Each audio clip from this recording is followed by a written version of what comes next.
Shinichi Nakai is one of the surviving patients with microcephaly. On 6th of August 1945, his mom and family were at home, located 700 meters away from the hypocenter. His dad, Takeo, changed his job, and the family had just moved to Hiroshima. And the mom, Tomie, was pregnant. At 8:15 in the morning, the bomb exploded and burned Takeo's arm, and Tomie got struck by lots of broken pieces of glass flown from a broken window. On top of that, both of them lost their hair and teeth and threw up blood after being exposed to a high dose of radiation. Their first daughter, Fumiko, was also exposed to a high dose of radiation.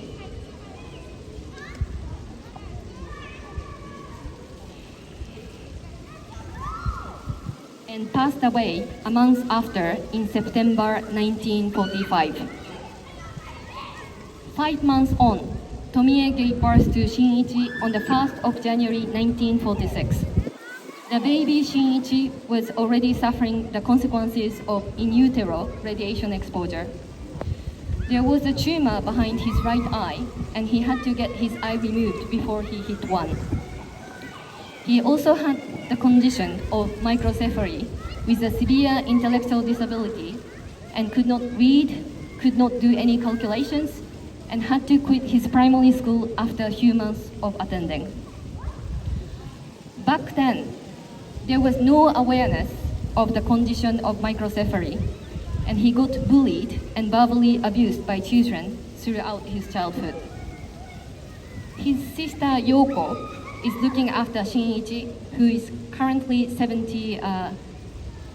aged 78, and says, "Had there not been an atomic bomb attack, my brother would have had a life in which he can make his own choices, rather than spending a life determined by the bomb.